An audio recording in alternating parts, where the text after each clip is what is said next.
I remember that morning like it was carved into my memory with a knife.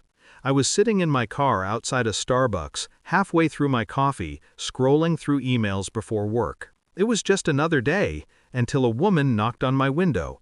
She looked tired but composed, like someone who'd rehearsed what she was about to say. I rolled down the window, thinking maybe I'd parked too close to her car. Instead, she asked, "Are you married to my wife's name?" "Yeah," I said slowly. "Why?" She took a deep breath.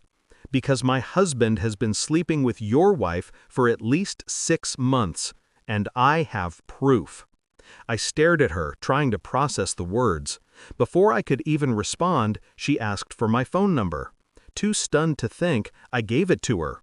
Seconds later, my phone started lighting up with notifications, text after text, dozens of them. "Those are your proof," she said. "There's months more."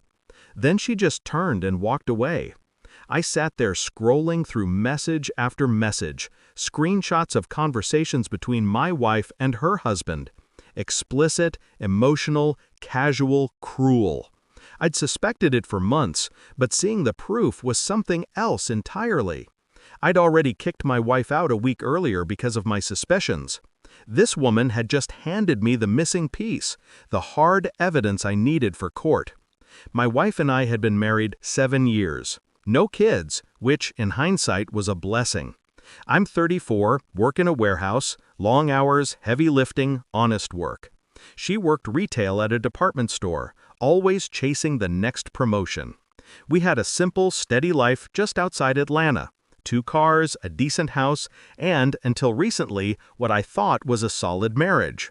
About 9 months before everything exploded, she joined a new gym, one of those CrossFit places that practically becomes a second family for its members. I thought it was good for her. She seemed happier, more energetic.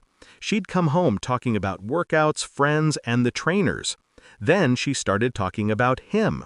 He was a friend from the gym. He showed her new lifting techniques, helped her with meal plans, gave her tips. At first, I brushed it off. But after weeks of hearing his name every single day, I started getting that pit in my stomach. I looked him up online, married, 2 kids, smiling family photos. He looked like a regular guy. When I asked my wife about him, she laughed. "He's just a friend. Don't be so paranoid. He's married, for God's sake." That word, paranoid, became her favorite weapon. Soon, the gym sessions got longer.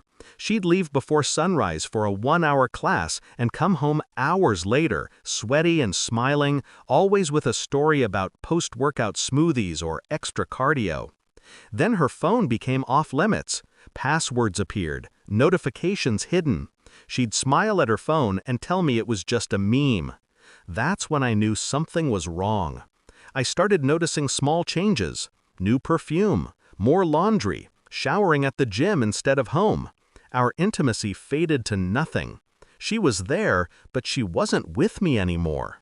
When I confronted her, she flipped the script, accused me of being controlling, insecure, toxic. She was good at it too.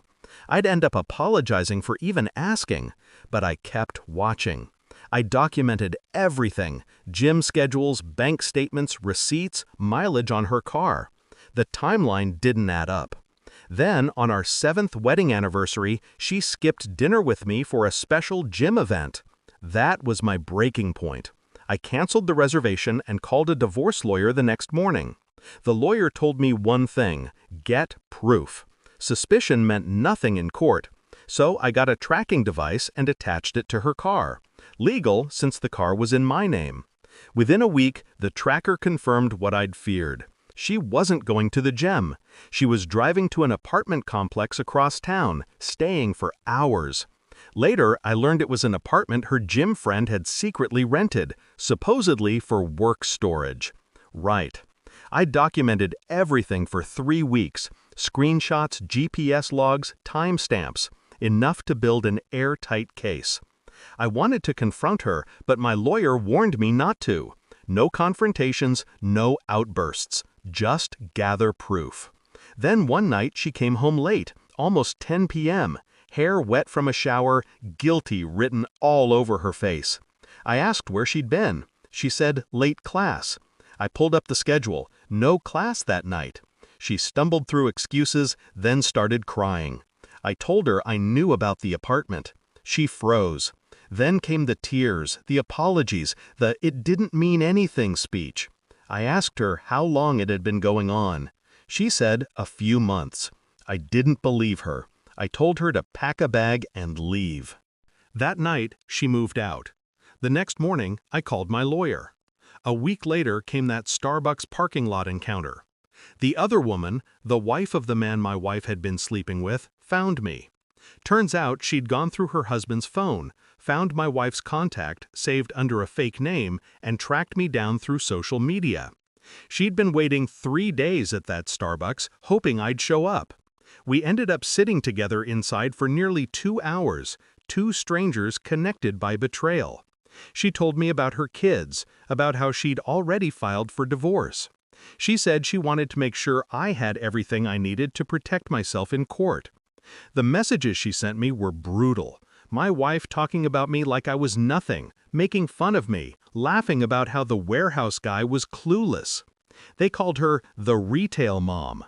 They were planning to leave us after Christmas once he got his bonus. They were saving money together while still using ours. That was the part that broke me. Not just the affair, but the planning, the cold, calculated betrayal. My lawyer said the new evidence sealed the deal. In our state, adultery is grounds for an at-fault divorce, which meant leverage. We filed immediately. She tried to deny it, said the messages were taken out of context. But her lawyer talked sense into her. There's no context that makes "I can't wait to leave my husband for you" sound innocent. In the end, I got 80% of the settlement. I kept the house, my savings, my retirement. She got her car and a small payout. No kids, no alimony.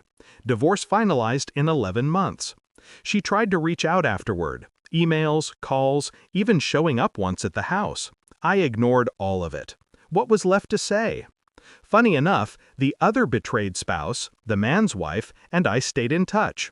Not romantically, just connected. Like two soldiers who survived the same war. We checked in occasionally, talked about healing, therapy, life after betrayal.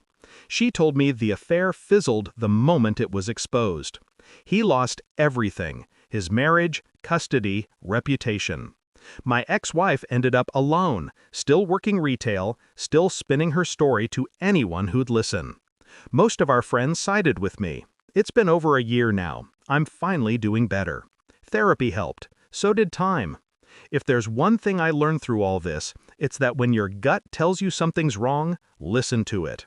Don't let anyone convince you you're crazy for noticing red flags. And if someone ever says, "He's just a friend from the gym," pay attention, because sometimes that sentence is the first crack in the foundation of everything you thought was real.